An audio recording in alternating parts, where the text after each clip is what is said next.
Jonathan Williams stood at the airport check-in counter, his travel-weary backpack slung over one shoulder. He was feeling a sense of quiet satisfaction, having just spent several weeks volunteering in a small town hit hard by a devastating typhoon. The memories of grateful faces and the work they had done together made him smile, though he was eager to get home to his familiar comforts. As he approached the counter, he noticed the airline staff giving him wary looks. Their eyes scanned him up and down with a kind of suspicion that made him uneasy. Jonathan remained calm despite the judgment he felt.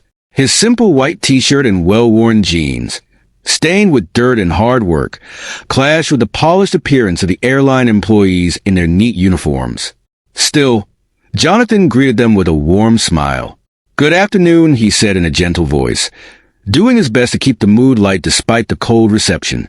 The woman behind the counter pressed her lips together, her eyes taking in his mud-streaked boots and unshaven face. She was professional but distant. "Can I help you, sir?" she asked, her tone sharp and formal. "Yes, I'd like to check in for my flight," Jonathan responded, keeping his smile. He slid his passport and slightly crumpled boarding pass across the counter. The woman's eyebrows shot up when she saw that his ticket was for first class.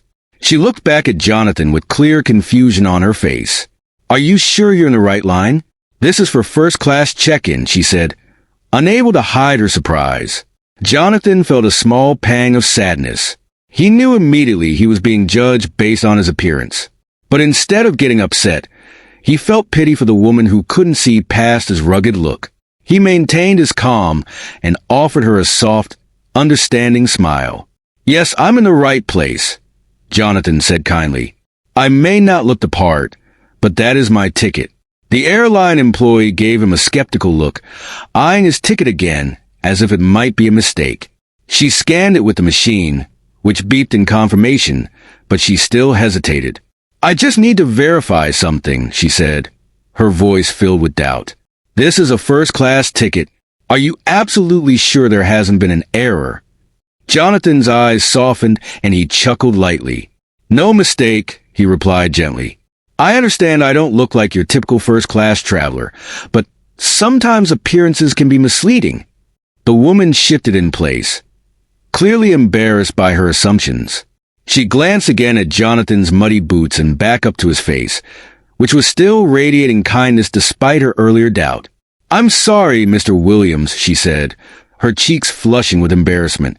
"We just don't see many passengers who look like they've been doing disaster relief work." Jonathan smiled kindly, his voice free from any hint of criticism. "I understand," he said, finishing her sentence for her. "But maybe this is a good reminder for both of us not to judge a book by its cover." Her face reddened further as she handed his passport and ticket back to him. "You're right. I apologize for the way I behaved. Have a great flight, Mr. Williams." Jonathan accepted his documents with a nod. "Thank you. And don't worry about it. We all have our moments. What matters is that we learn and grow from them." As Jonathan walked away from the counter, he felt a mix of emotions swirling inside him. There was a bit of sadness in being so quickly misjudged based on how he looked, but that feeling was quickly replaced by hope. He believed that every interaction was a chance to show kindness and understanding, to make the world a little bit better one step at a time. Walking toward the security checkpoint, Jonathan couldn't help but reflect on what had just happened. He hoped that this small moment might stick with the airline employee, that maybe next time she'd hesitate before jumping to conclusions about someone's worth based on how they dressed or looked. It wasn't about him feeling offended. It was about creating an atmosphere of compassion and breaking down those instinctive barriers of judgment. As he joined the security line, Jonathan's modest backpack seemed out of place among the shiny suitcases and polished travelers surrounding him. But he stood tall, confident in the belief that true value comes from a person's heart, not their appearance. He reminded himself of the work he had just done, the lives he had helped touch. That was what mattered. Inching forward in line, he couldn't shake the sense that people around him were staring. He could feel their eyes, their quiet whispers. His worn clothes, scruffy face, and dirt-caked boots made him stick out in a crowd of business travelers dressed in suits and casual vacationers in their designer clothes. Jonathan tried to keep his cool, taking deep, slow breaths to push away the discomfort. He knew why people were looking, but he reminded himself of the bigger picture. His appearance, while different from the norm, was a reflection of the hard work he had put into helping others.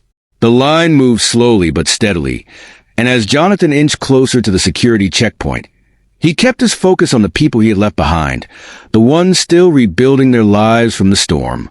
Appearances don't define a person's worth. Jonathan knew that deep down. When it was finally his turn, he placed his worn, dusty backpack onto the conveyor belt and calmly walked through the metal detector. As the machine beeped, he noticed the security officers sharing quick, concerned glances. One of them, a stern-looking man with graying hair, stepped forward and motioned for Jonathan to step aside. "Sir, we need to ask you a few questions," the officer said in a sharp, suspicious tone. "What's the purpose of your travel today?" Jonathan, despite the coldness in the officer's manner, smiled gently. "Of course," he replied softly. "I'm returning home from a volunteer mission. I've been helping with disaster relief after the recent typhoon." The officer's eyes narrowed with doubt. "And you're flying first class?" he asked, the skepticism in his voice clear. "Yes, I am," Jonathan responded, keeping his calm. He could feel the tension building, but refused to show any frustration. "It's more than unusual, sir," the officer interrupted, his tone growing more aggressive. "It's highly suspicious. Why would someone dress like you be flying first class? Are you carrying anything you shouldn't be?" Jonathan felt a wave of sadness at the officer's harsh words, but he held it back. He took a slow, steady breath before replying, his voice still calm. "I assure you, I'm not carrying anything illegal. I'm just someone who believes in helping others and happens to have the ability to fly comfortably." The officer scoffed, clearly unconvinced. His eyes scanned Jonathan from head to toe, filled with growing suspicion. "I'm going to need you to come with me for a more thorough search," he declared firmly, his voice leaving no room for argument. As Jonathan was led away from the main security area, he could feel the eyes of curious and judgmental passengers following him.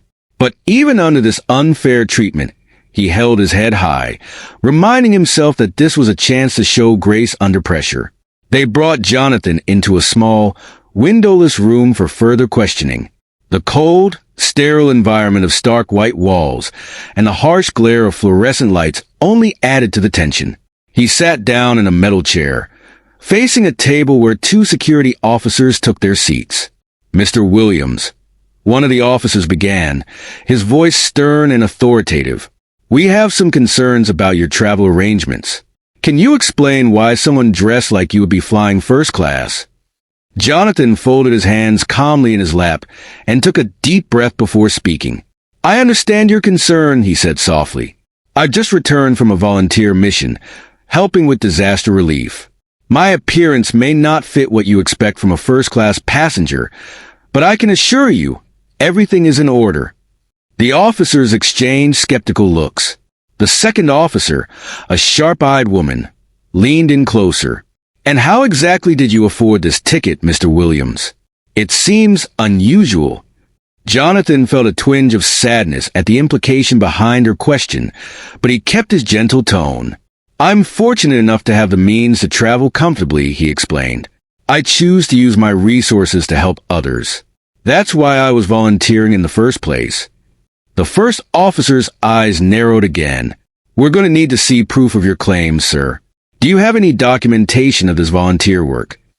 Jonathan reached for his backpack, calmly pulling out some papers to show them.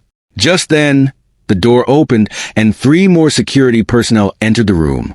The atmosphere became even more tense as the new officers joined the questioning. Their presence immediately made Jonathan feel the weight of suspicion grow heavier. One of the new arrivals, a tall man with a stern expression, addressed the officers already seated. "What's the situation here?" "Possible security risk," the female officer replied. "Claims to be a wealthy volunteer, but his story doesn't add up. Jonathan's heart sank as the doubt in the room thickened. But once again, he took a deep breath, keeping his emotions in check. He met each officer's eyes, one by one, speaking calmly and respectfully. "I understand your concerns," he said, "and I'm more than willing to answer any questions you have. I have nothing to hide." The tall officer, clearly the one in charge, turned to Jonathan with a sharp tone. "Sir, we take security very seriously. If we find any inconsistencies in your story, there will be serious consequences. Do you understand that?" Jonathan nodded, his expression calm despite the pressure building in the room. "I understand completely," he replied, his voice steady. His voice calm but firm. "I know I don't fit the image you expect of a first-class traveler, but I assure you, everything I've told you is the truth. The ticket was a gift from someone who appreciated the work we were doing, and I'm simply returning home. I have nothing to hide, and I'm more than willing to cooperate to prove that." The tall officer glanced at the small bag of laundry detergent, and then back at Jonathan's face. Still skeptical but slightly less aggressive. "We're just doing our job, Mr. Williams," he said, his tone now more measured. "Security is our top priority, and in this line of work, we can't afford to take anything lightly." Jonathan nodded, appreciating the officer's explanation despite the growing frustration gnawing at him. "I understand and appreciate the important work you do to keep everyone safe," he said, maintaining his calm. "Please ask me anything you need to know." The tension in the room continued to build, but the officer seemed to soften slightly, realizing that Jonathan wasn't resisting or trying to argue. Yet the tall officer finally made his decision, turning to his colleagues and nodding. "We're going to need to detain Mr. Williams for additional screening," he announced. Jonathan's heart sank, but he held himself together, determined to keep his composure. He knew he hadn't done anything wrong, yet the situation felt like it was spiraling beyond his control. "Please come with us, sir," one of the officers said, gesturing toward the door.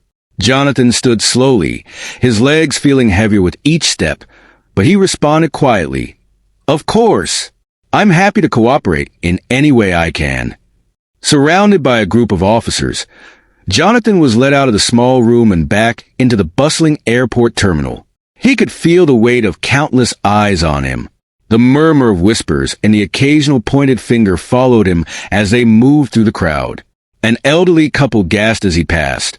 A young mother instinctively pulled her child closer, eyeing him with suspicion, and a businessman paused mid-conversation on his phone, watching the scene unfold with wide eyes. Embarrassment washed over Jonathan like a wave. He had always lived his life trying to blend in, to quietly help others without drawing attention to himself. But now, he was the center of a very public spectacle. As they approached a door marked private screening, Jonathan caught a glimpse of his reflection in a nearby window. His worn jeans and faded t-shirt were such a stark contrast to the crisp, professional uniforms of the officers around him. For a brief moment, he understood their suspicion, even though it hurt. His appearance, out of place in this environment, seemed to confirm all their doubts. The officers ushered him through the door, which closed with a firm click behind them, shutting out the noise of the terminal. The sudden silence was almost deafening. The room was as stark and cold as the one before, equipped with various screening devices that only served to heighten Jonathan's unease. "We're going to conduct a thorough search, Mr. Williams," the tall officer explained. His voice was still stern, but now there was a hint of formality, as if trying to distance himself from the personal aspect of the situation. "Please understand that this is standard procedure for cases like this." Jonathan nodded, his voice steady, though inside he felt a storm of emotions.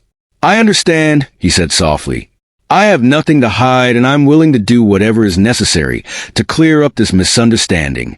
As the officers prepared for the additional screening, Jonathan closed his eyes for a moment, taking a deep breath. He thought back to the people he had helped, the families they had rebuilt homes for, and the small victories they had achieved in the face of disaster. No matter what happened here today, he reminded himself that the work he had done was worth it. In the privacy of the screening room, Jonathan sat quietly on a hard plastic chair while the security team meticulously combed through his belongings. His worn backpack lay open on a metal table, its modest contents, clothes, toiletries, and a few cherished mementos from his time volunteering, scattered across the surface. The officers, clad in gloves, rifled through each item with a thoroughness that felt invasive. One officer held up a small plastic bag filled with white powder, his eyebrows raised in suspicion. "Care to explain this, Mr. Williams?" he asked, his voice thick with accusation. Jonathan leaned forward slightly, his calm demeanor unshaken. "That's just laundry detergent," he explained patiently. "We had limited supplies in the town, so I always carry some with me when I travel." The officer scoffed, clearly unconvinced. "Right. And I suppose this bottle of pills is just for headaches," he sneered, holding up a small bottle of vitamins, shaking it in front of Jonathan. Jonathan nodded unflinching. "Those are vitamins," he clarified. "I donate them to local clinics in the areas where I volunteer. They're often in short supply." The officers exchanged glances, skepticism still etched on their faces. They looked back at Jonathan's humble clothes and unkempt appearance, as if the truth couldn't possibly come from someone who looked like him. Another officer, who had remained quiet until now, finally spoke up. His voice was stern but controlled. "Mr. Williams, we have reason to believe you're smuggling illegal drugs. Your story about volunteering sounds convenient, but it doesn't explain the first-class ticket or your suspicious behavior." Jonathan took another deep breath, folding his hands calmly in his lap. "I understand why this situation looks strange," he said evenly, meeting the officer's gaze. "But I assure you, I've been working with a volunteer group to help rebuild homes after a typhoon. My appearance is just a reflection of the hard conditions we were living in." The room remained tense as Jonathan's calm, steady voice filled the silence. Jonathan kept his composure as the officers continued rummaging through his belongings. "As for my ticket," he calmly explained, "I often fly first class because it allows me to carry more baggage, supplies that go directly to the people in need. I assure you, I'm not involved in anything illegal." Despite Jonathan's genuine explanation, the officers remained unmoved. Their suspicion was palpable, and they only seemed to become more aggressive in their search as they found nothing that confirmed their initial doubts. Papers, clothes, and personal items were handled carelessly, but Jonathan tried not to let it affect him. He had nothing to hide. As their questioning intensified, Jonathan took a deep breath and let his mind wander, momentarily escaping the room's suffocating tension. He thought back to the days spent in the typhoon-ravaged town. He remembered the smiling faces of the villagers, their incredible strength in the wake of tragedy, and the sense of purpose that had driven him each day as they worked side by side to rebuild homes. He could almost feel the hammer in his hand again, hear the rhythmic pounding of nails, and smell the fresh sawdust in the air. These memories brought a small, smile to Jonathan's face, even amidst the interrogation. When he opened his eyes, his gaze fell on his clothes, now even more wrinkled from the long flight and this unexpected ordeal. He felt a twinge of regret, realizing how much his appearance had influenced the way he was being treated. It saddened him how easily people could jump to conclusions based solely on outward appearances. For a fleeting moment, Jonathan wondered if he should have worn something more presentable before boarding the plane. Perhaps that would have spared him from this unnecessary scrutiny.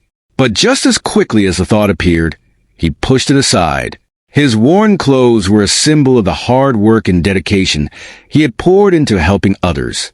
They weren't a sign of carelessness. They were a badge of honor. Despite the suspicious glares and sharp tones from the officers, Jonathan held his head high. He knew he had nothing to hide, and that truth filled him with quiet strength. His conscience was clear, and he was confident in the integrity of his actions. One of the officers fired another round of questions, this time more pointed and accusatory. Jonathan took another deep breath and answered each one calmly, his voice unwavering. Though the situation was uncomfortable and even demeaning, he refused to let it steal his dignity. He wouldn't allow the unfair treatment to shake his belief in the goodness of people. Surrounded by suspicion and misunderstanding, Jonathan made a silent promise to himself. He reaffirmed his commitment to his humanitarian work. He knew that experiences like this, while unpleasant, only served to underscore the importance of empathy, kindness, and understanding. Meanwhile, just outside the room where Jonathan was being questioned, a small group of airport staff had gathered. Their voices were low, but filled with conviction. The gate agent, the same one who had first raised concerns about Jonathan, stood at the center of the group, arms crossed tightly over her chest. "I'm telling you, something isn't right about this guy," she said, shaking her head. "Did you see how he was dressed? And then he pulls out a first-class ticket? It just doesn't add up." A burly security officer, nodding in agreement, added, "Yeah, I've seen his type before. They act all innocent, but there's always something off. He's hiding something, I'm sure of it." The group exchanged knowing glances, each one reinforcing the other's suspicions. In their minds, Jonathan didn't fit the mold of a typical first-class passenger. To them, his appearance and situation were too out of place to be innocent. "Maybe he stole the ticket," another staff member chimed in, her eyes widening at the possibility. "Or worse," the gate agent added, a hint of excitement creeping into her voice. "What if he's using a fake identity? That would explain why he looks so out of place." As their imaginations ran wild, they began to spin a narrative around Jonathan, one that had no basis in truth. In their minds, he wasn't just a man returning from a volunteer mission. He was now some sort of criminal mastermind, cleverly disguised as an ordinary traveler. "I bet he's involved in smuggling," the security officer muttered, his voice dropping to a conspiratorial whisper, using that volunteer work as a cover. Murmurs of agreement rippled through the group. They were fully convinced that their suspicions were justified. To them, Jonathan's humble appearance combined with his first-class ticket could only mean one thing. He was hiding something sinister. What they didn't realize, however, was that inside the private room, the man they had so quickly judged was sitting calmly, maintaining his composure in the face of baseless accusations. His heart, though heavy with frustration, remained full of compassion, even for those who were treating him unfairly. Back in the room, Jonathan continued to answer each question truthfully. His steady demeanor and clear responses offered no reason for doubt, yet the officers continued to press him. Each interrogation felt like another attempt to break his spirit, but Jonathan refused to falter. He knew that his integrity and purpose were stronger than any accusation they could throw at him. Staff exchanged nervous glances, clearly realizing that they may have been wrong about Jonathan all along. The lead officer, now visibly uncomfortable, set the tablet down on the table with a soft thud and cleared his throat. "Mr. Williams," he began, his voice lacking the harshness it had carried throughout the interrogation, "it seems we may have misunderstood your situation." He glanced at his colleagues before continuing. "This article paints a different picture from what we initially assumed. It appears you are indeed the philanthropist and volunteer you claim to be." Jonathan let out a small sigh of relief, but remained composed. He had been patient throughout the ordeal, but the weight of the accusations had been heavy. He could feel the tension in his body slowly starting to release. "I appreciate you taking the time to verify," Jonathan said, his voice still calm and measured. "I understand security is important, and I have no hard feelings. I just hope we can resolve this now so I can catch my flight." The officers exchanged more looks, their earlier confidence in their suspicions now replaced with a quiet embarrassment. One of them, the stern woman who had questioned him aggressively, stepped forward and offered a stiff apology. "I'm sorry for the inconvenience, Mr. Williams," she said, her voice noticeably softer than before. "We were only following protocol, but it seems we were mistaken." Jonathan nodded, accepting her apology with grace. "I understand. We all make judgments sometimes, but it's important that we learn from them."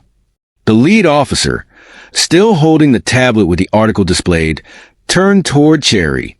"Thank you for bringing this to our attention," he said. Cherry, still slightly shaken by the intensity of the situation, nodded quickly, her face a mix of relief and nerves. With the air in the room beginning to shift from tension to resolution, the officer started gathering Jonathan's belongings, neatly placing them back into his backpack with much more care than they had shown earlier. One officer handed him his passport and boarding pass, which had been scrutinized thoroughly throughout the ordeal. "You should have enough time to make your flight," the lead officer said, his tone almost apologetic. "We'll escort you back to the gate to ensure there are no further delays." Jonathan stood, adjusting the strap on his backpack. He could still feel the weight of the long hours of interrogation, but he smiled politely. "Thank you," he replied. "I appreciate that." As they left the interrogation room, the group of officers now walking beside him instead of surrounding him like a suspect, Jonathan caught the eye of Cherry, who was trailing behind. She looked at him apologetically, but he gave her a reassuring nod. It wasn't her fault, after all. She had ultimately been the one to find the proof that cleared his name. Walking back to the airport terminal, Jonathan noticed a shift in the atmosphere around him. Where passengers had once been staring and whispering, they now seemed unaware of him, caught up in their own travels. The earlier spectacle had subsided, and he was relieved to finally blend back into the background. As they approached the gate, the same gate agent who had initially flagged him for suspicion stood off to the side, avoiding eye contact. Jonathan couldn't help but feel a pang of disappointment. Her snap judgment had escalated everything, but he chose not to dwell on it. Instead, he focused on the positive outcome. He was free and soon he'd be home. The security officer stopped just short of the gate, ensuring Jonathan had everything he needed before they departed. "Safe travels, Mr. Williams," the lead officer said, extending his hand. Jonathan shook it, his smile genuine despite the ordeal he had just endured. "Thank you," he said again, "for ensuring everyone's safety and for allowing me to continue my journey." With that, he stepped toward the gate, boarding pass in hand. The weight of the experience still hung in the back of his mind, but as he looked ahead, he reminded himself of the charity event waiting for him at home, the people who counted on his presence, and the work that was still to be done. Settling into his first-class seat, Jonathan looked out the window as the plane prepared for takeoff. He thought about the long day, the misunderstandings and the snap judgments. But more than that, he thought about the lesson in compassion that both he and the people around him had learned. Despite everything, he felt a renewed sense of purpose. As the plane ascended into the sky, Jonathan smiled to himself. He had been tested, and in the end, his belief in kindness, patience, and understanding had prevailed. Jonathan stood quietly, listening as the head of security continued his awkward apology. The weight of their collective guilt was heavy in the air, and it seemed as though no words would be enough to undo the wrong they had done. The officers and staff hovered nervously around him, unsure how to make amends for the grave mistake they had made. "I understand," Jonathan said softly, his voice calm but resolute. He took a moment to let his words sink in. "But you need to realize that judging someone based on their appearance is dangerous. You thought you knew who I was because of how I looked, but you didn't." The room fell silent, each officer and employee visibly uncomfortable as Jonathan's words landed with precision. The head of security looked down, nodding slowly in acknowledgement, his earlier arrogance replaced by genuine remorse. "We were wrong," the lead officer admitted, his voice shaky. "There's no excuse for what happened today." Jonathan remained silent for a beat, giving the officer time to process his own words. Finally, Jonathan took a breath and spoke again, his tone as gentle as ever. "I appreciate your apology, but what's more important is that you learn from this. Mistakes happen, but how you grow from them is what truly matters." The sincerity in Jonathan's voice seemed to soften the tension in the room, and for the first time, the officers seemed to grasp the gravity of their actions. Jonathan wasn't angry. He was offering them a lesson, a chance to change the way they treated others in the future. Cherry, still standing by the door, blinked back tears, overwhelmed by the grace Jonathan had shown throughout the ordeal. She had been part of the judgment, yet here he was, offering forgiveness without hesitation. The lead officer, still visibly shaken, nodded again. We'll make sure nothing like this ever happens again, Mr. Williams, he promised, his voice full of sincerity. We've learned a lot today. Jonathan gave a small, understanding nod. Good. That's all I ask. With that, the officers moved quickly to gather his belongings, handling his bags with newfound care and respect. The tense atmosphere had shifted into something humbler, with everyone clearly reflecting on the situation and the lessons Jonathan had imparted. One of the younger officers, the same one who had questioned Jonathan so harshly earlier, approached him with an apologetic look. "Sir, I'm sorry for everything," he stammered, clearly embarrassed. "I hope you can forgive us." Jonathan smiled softly. "There's nothing to forgive. We all make mistakes. What matters is how we move forward." As the officers escorted him through the airport, Cherry hurried ahead, trying to ensure that everything was perfect for him. "Please, prepare the VIP lounge for Mr. Williams," she said into her radio, her voice filled with urgency. Jonathan, noticing the growing commotion, tried to interject. "Really? That's not necessary," he said, his voice firm but kind. "I'm just a regular passenger, like everyone else." But his words were lost amidst the flurry of staff members scrambling to offer apologies, special treatment, and privileges. The security team, who had once surrounded him with suspicion, now hovered protectively, as if they could somehow make up for their earlier treatment by shielding him from the curious stares of other passengers. An airline representative rushed over, practically breathless, with an offer. "Mr. Williams, would you like a complimentary upgrade to our premium suite on the plane?" she asked, clearly eager to make amends.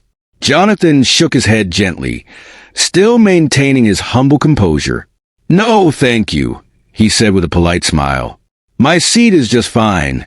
The simplicity of his response seemed to fluster the staff even more, leaving them unsure of how to compensate for their mistake. They were clearly at a loss, trying to reconcile their earlier actions with Jonathan's humility and grace.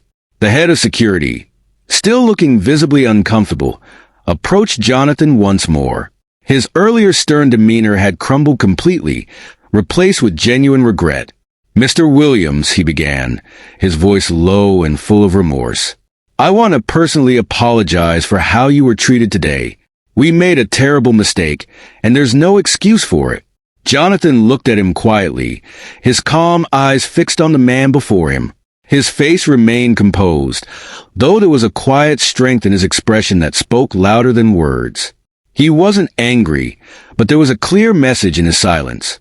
The head of security continued, his words coming out in a rush, as if he could barely stand the weight of his own guilt.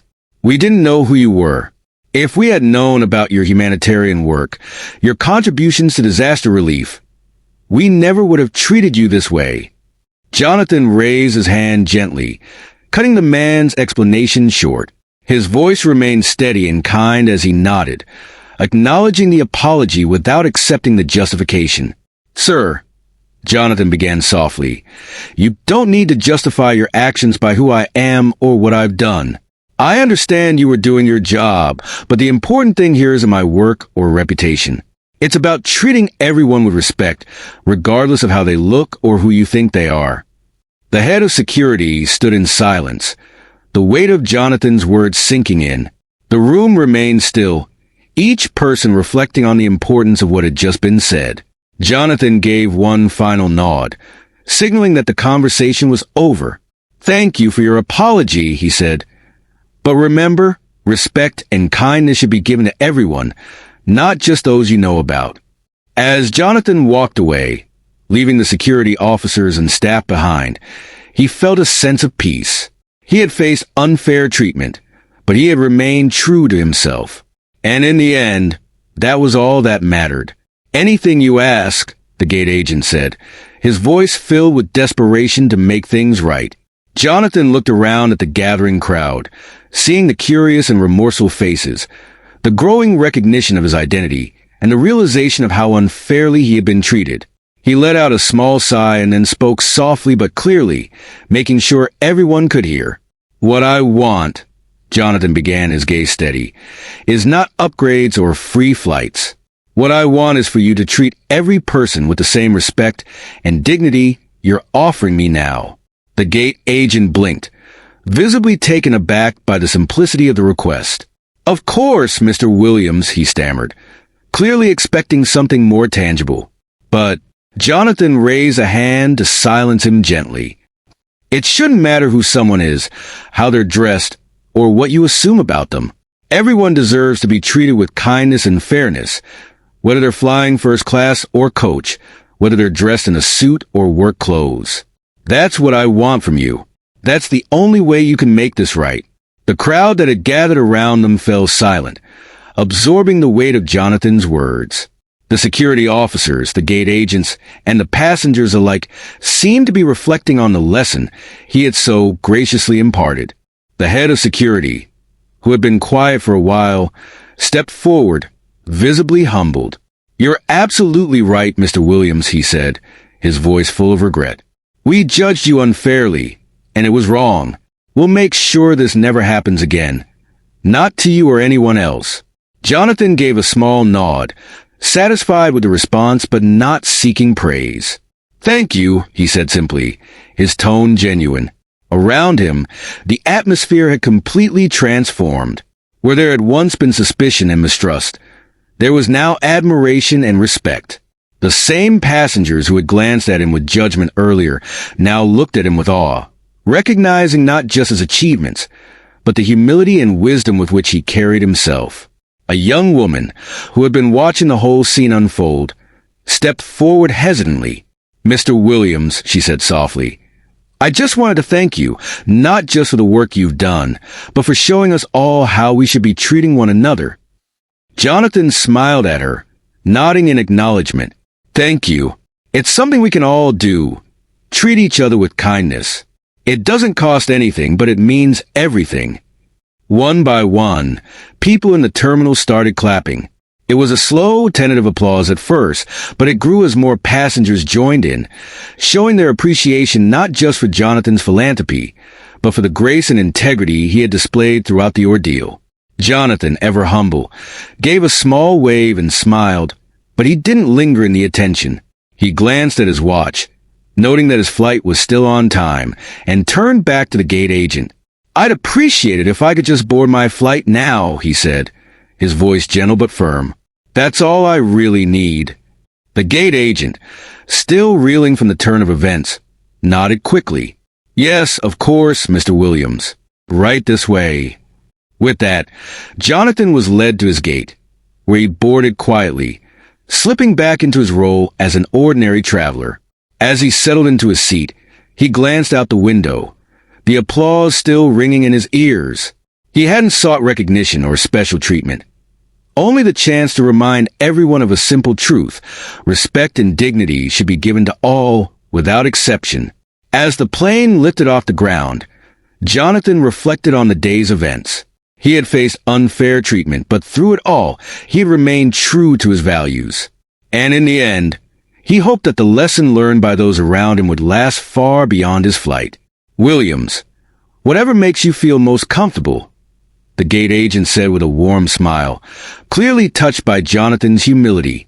Jonathan, standing there with his simple, unpretentious demeanor, took a deep breath. The whirlwind of events had unfolded in ways he hadn't anticipated, but at this moment, he felt a sense of peace.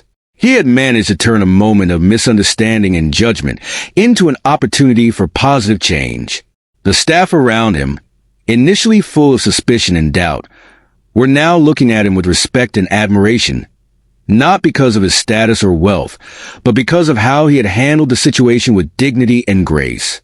As Jonathan stood at the gate, waiting like everyone else, he felt a gentle tap on his shoulder.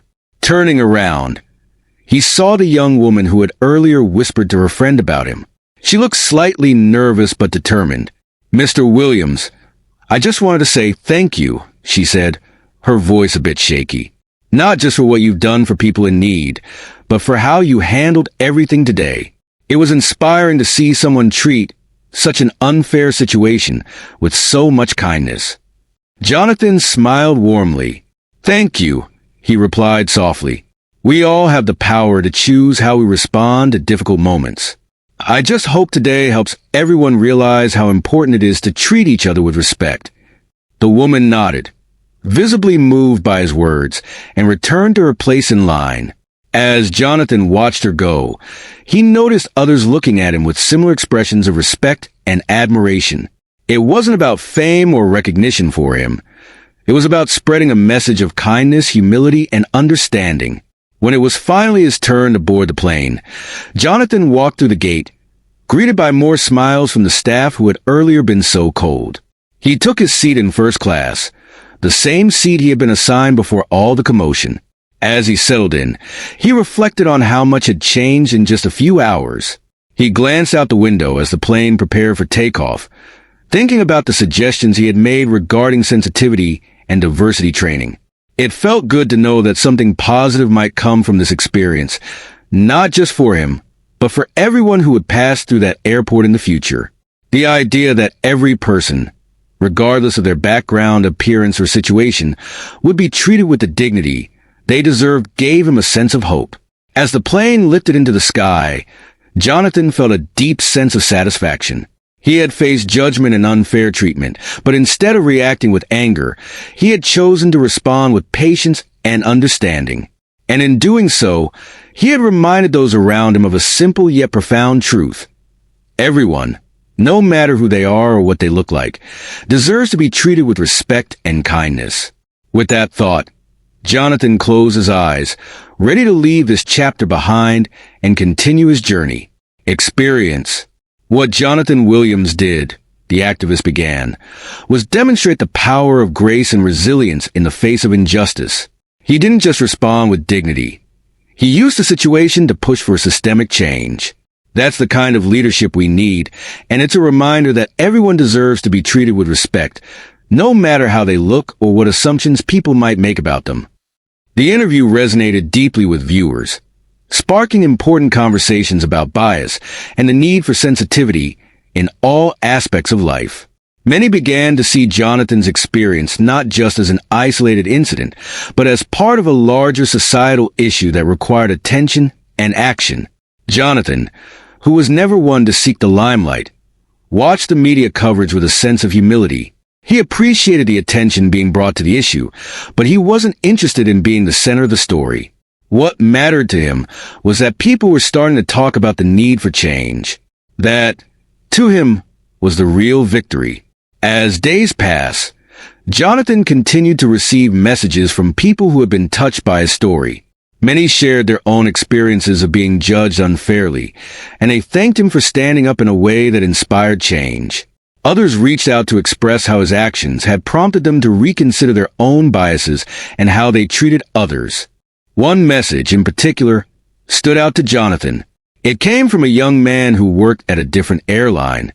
"Mr. Williams," the message read, "I saw what happened to you and how you handled it with such kindness and understanding. It made me think about how I judged people in the past based on how they look. I'm going to be more mindful from now on, and I'm going to suggest that my airline also adopt similar training programs. Thank you for showing us a better way." Jonathan was moved by the message and took a moment to respond. "Thank you for your words," he wrote. "The fact that you're open to learning and changing is what truly matters. We all have the power to make the world a kinder place, one action at a time." In the weeks following the incident, the airline began to roll out the new training programs across all of its hubs. Reports from employees who completed the training were overwhelmingly positive. Many spoke about how the program had opened their eyes to unconscious biases they hadn't realized they held, and how it had given them tools to ensure every passenger felt respected and valued. The CEO of the airline made it a point to send Jonathan regular updates on the progress of the initiative. "Your experience has transformed our company for the better," one message read. "We've had an outpouring of support from employees who feel empowered by the training. This change wouldn't have been possible without your calm leadership and valuable suggestion." As more news outlets covered the airline's changes, Jonathan's name continued to appear in headlines, but he remained focused on his original goal: to ensure that every traveler, no matter who they were or what they looked like, was treated with dignity. He declined several interview requests, feeling that the story had gained enough traction on its own and that the focus should remain on the broader issue of bias and respect, not on him. In his quiet moments, Jonathan reflected on everything that had happened. He was proud of how he had handled the situation, but more than that, he was hopeful for the future. The experience had shown him that even in moments of adversity, there was always a potential for positive change. It had also reaffirmed his belief in the importance of compassion, understanding, and the power of personal responsibility in shaping a more just and kind world. As the days turned into weeks and the story continued to evolve, Jonathan stayed true to his mission, helping others and making the world a better place, one act of kindness at a time. His experience at the airport, though challenging, had ultimately become a catalyst for transformation, not just for the airline, but for countless individuals who had been inspired by his actions. And that, to Jonathan, was the greatest success of all. Incident that had started with suspicion and unfair judgment had turned into something far more meaningful. It wasn't just about his personal experience. It had become a catalyst for real, systemic change at the airline and perhaps beyond. After hanging up the phone, Jonathan sat back in his armchair, letting the weight of the day sink in. He could feel the warmth of his family's presence around him. His wife, Sarah, offering him a comforting smile, and Emily still looking at him with pride in her eyes. "Who was that, Dad?" Emily asked, curiosity getting the better of her. "It was the CEO of the airline," Jonathan replied, still processing the conversation. "He wanted to let me know about all the changes they've made since what happened at the airport. They've implemented new training programs, and the staff involved have already completed them." Sarah leaned forward slightly, a look of relief crossing her face. "That's incredible, Jonathan. I'm so proud of you for how you handled everything." Jonathan gave a modest shrug, but there was a small smile tugging at the corner of his mouth. "It's not about me. It's about making sure no one else has to go through what I did, and that people are treated with respect, no matter what they look like." Emily nodded, her admiration evident. "Dad, you've always taught me to choose kindness, but seeing it in action like this, it's pretty amazing." Jonathan reached over and ruffled her hair affectionately. "You're already doing it, Emily. Every time you choose to be kind, you're helping to make the world a better place." Sarah placed her hand on Jonathan's shoulder, her eyes filled with love. "I think we all learned something from this experience. It's a reminder that even in moments of adversity, we can find opportunities for growth, for ourselves and for others." Jonathan nodded in agreement, feeling the peace that came with knowing he had made a lasting difference. The changes at the airline were just the beginning. The ripple effect of kindness, understanding, and the willingness to learn from mistakes would, hopefully, continue to spread. As they sat together in the warmth of their home, the tension of the airport incident felt far away. Jonathan knew that the real power of his response lay not in the attention it received, but in the quiet, lasting changes it inspired. In the end, the experience had reinforced one of Jonathan's core beliefs, that in moments of unfairness and judgment, the greatest strength comes from choosing grace, compassion, and the ability to see others as human beings, flawed, yes, but always capable of learning and growing. And that, to him, was what truly mattered. As people eagerly approached to express their admiration and gratitude, Jonathan, ever humble, greeted each person with a warm smile and a handshake, grateful for the positive reception, but not letting it inflate his ego. He had come to share a message, and seeing how it resonated with so many, he felt a deep sense of fulfillment. One of the first attendees to approach him was a young woman in her mid-20s, her eyes brimming with emotion. "Mr. Williams," she began, her voice trembling slightly, "your story really touched me. I've been judged based on how I look so many times, and I've struggled to not let it make me bitter. Hearing how you handled everything with such grace, it's given me hope. Thank you." Jonathan placed a comforting hand on her shoulder. "I'm glad my story could resonate with you," he said kindly. "It's not easy, but you're stronger than you know. And by choosing kindness, you can inspire others to change." Another attendee, an older man with a thoughtful expression, stepped forward next. Your message about responding to anger with humility is something the world needs to hear more of, he said. I think we forget how powerful compassion can be. Thank you for reminding us. Jonathan nodded, his eyes soft with understanding. Compassion doesn't always come naturally, especially when we feel wronged, but it has the power to transform both ourselves and those around us. As the crowd slowly dispersed, one of the conference organizers approached Jonathan with a look of deep admiration. Mr. Williams, she said, you've inspired so many people today.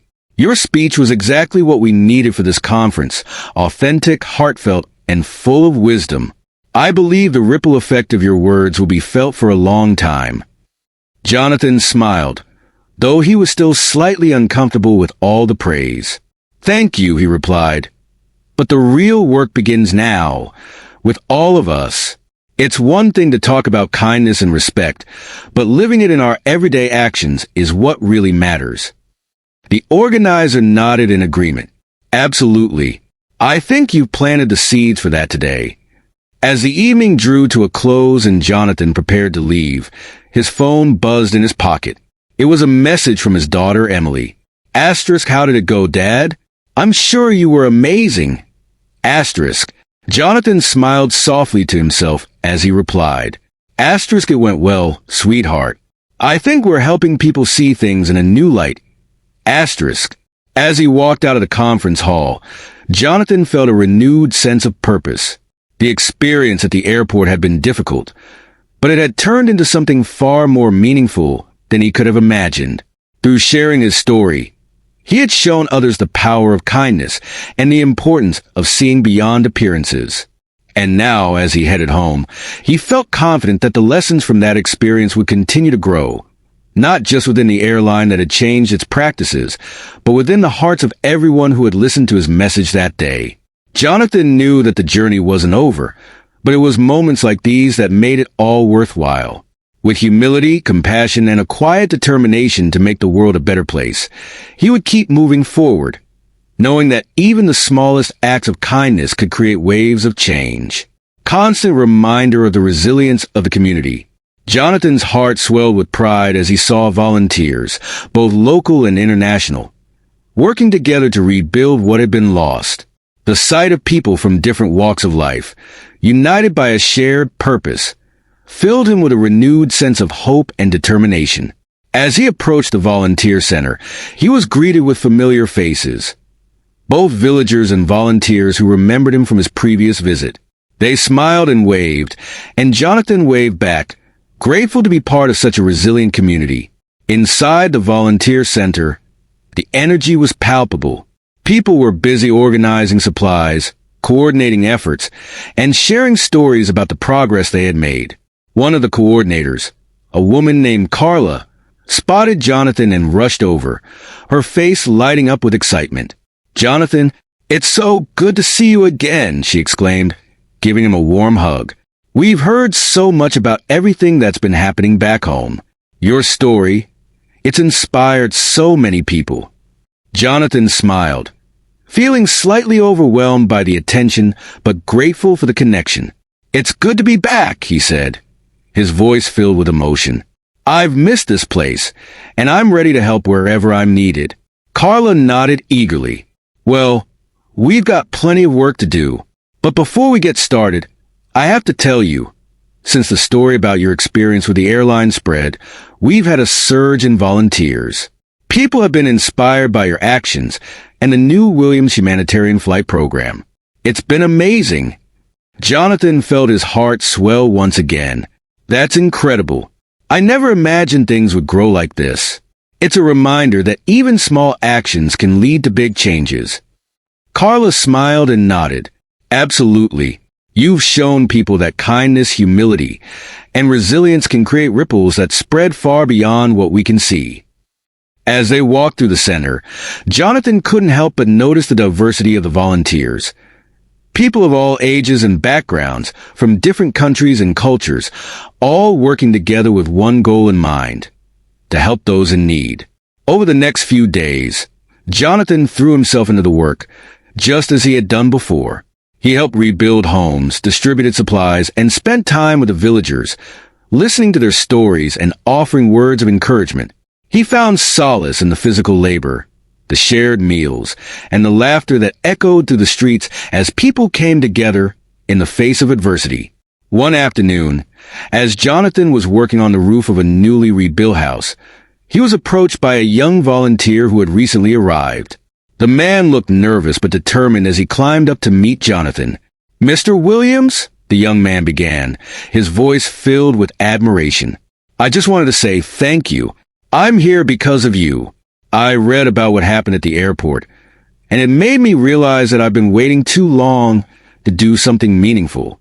So, I signed up and now I'm here. It's life-changing." Jonathan paused, wiping sweat from his brow, and smiled at the young man. "I'm glad to hear that," he said warmly. "But remember, you're the one making a difference now. It's your willingness to take action that matters most. I'm just one person. This work, this impact, it belongs to all of us." The young man smiled, clearly moved by Jonathan's words. "Thank you, sir. I'll do my best." As the young volunteer climbed back down, Jonathan took a moment to reflect. He had come here simply wanting to help, but what had unfolded since then was far beyond anything he could have imagined. His experience at the airport had opened doors, not just for himself, but for countless others who now felt inspired to give back. The Williams Humanitarian Flight Program was making it possible for more people to volunteer, and the changes at the airline had set a precedent for treating others with dignity and respect, regardless of appearance or status. Jonathan smiled to himself as he picked up his hammer once more. The journey wasn't over, but it was clear that one person's actions, even when they seemed small, could create a ripple effect that touched lives across the world. And that, to him, was the most important lesson of all. Airline staff. It was a stark contrast to his previous journey, and it filled Jonathan with quiet pride. The changes he had suggested were making a difference, not just for him, but for everyone. He smiled softly as he adjusted in his seat, grateful for the progress. As the plane took off, Jonathan's thoughts drifted back to the small town he had just left. The resilience of the people, the joy on their faces as they rebuilt their homes and lives, and the sense of community that had welcomed him so warmly. It all filled him with a deep sense of purpose. He knew that the work wasn't finished, that there were still more houses to build and more people to help. But he also knew that the seeds of change had been planted and were beginning to grow. During the flight, Jonathan reflected on the journey that had brought him here. From the moment of misunderstanding at the airport, to the heartfelt apology from the airline, to the changes that had been implemented as a result of his calm and compassionate response, it had all come full circle. He realized that sometimes the most unexpected situations lead to the most profound transformations. As the plane began its descent, Jonathan felt a sense of peace. He had never sought recognition or applause. He had only wanted to help others. And yet, by staying true to his values of kindness and humility, he had been able to create a ripple effect that would continue long after this particular chapter of his life had ended. The plane touched down smoothly, and as the passengers began to disembark, Jonathan gathered his belongings and quietly made his way through the airport. There was no need for fanfare or attention. He was content knowing that his actions had made a difference in ways he hadn't anticipated. As he exited the airport and stepped into the fresh air, Jonathan looked up at the sky, the last rays of the setting sun casting a golden glow across the horizon. He smiled, feeling a renewed sense of purpose, and knew that his journey of kindness, understanding, and compassion was far from over. There were still more communities to help, more bridges to build, and more lives to touch. And Jonathan was ready to continue that journey, one humble step at a time. Jonathan observed the flight attendants with quiet appreciation as they assisted passengers with genuine care, especially an elderly woman who needed help with her luggage. Their patience and kindness were evident, a reflection of the airline's renewed commitment to treating everyone with respect, a change Jonathan had helped inspire. He smiled softly to himself, remembering the conversations that had taken place after his previous experience, where he had advocated for just this kind of inclusive and compassionate service. As the boarding continued, Jonathan's attention was drawn to a young man in worn clothes who looked slightly anxious as he made his way to his seat in first class. Jonathan watched with satisfaction as the flight attendant greeted the young man with the same warm smile she had given every other passenger, helping him store his bag without a trace of judgment. It was a simple interaction, but to Jonathan, it represented the broader impact of the changes he had worked for. The captain's voice came over the intercom, welcoming everyone aboard and thanking them for choosing the airline. Jonathan listened carefully, noticing the subtle shift in language, an emphasis on respect and inclusivity that hadn't been there before. It was a small but meaningful change, one that echoed the larger shift in the airline's culture. As the plane began to taxi down the runway, Jonathan took a deep breath, closing his eyes as the engines roared to life. The familiar sensation of liftoff washed over him, and with it came a profound sense of peace. The world below grew smaller as the plane climbed higher, and Jonathan felt deeply grateful, not just for the changes he had witnessed in the airline, but for the chance to make a difference in the lives of so many others. Opening his eyes to gaze at the shrinking landscape below, Jonathan reflected on how a single act of forgiveness, a calm call for change, could ripple outward, touching countless lives. He had never sought recognition, yet his actions had helped spark a transformation. As the plane continued its ascent, Jonathan closed his eyes once more, feeling truly at peace with the world around him. He knew that in his own quiet way, he had played a role in making it a better place. If you enjoyed Jonathan's story, I've handpicked another one that will touch your heart. Don't miss it. Click here to watch the next inspiring story. ****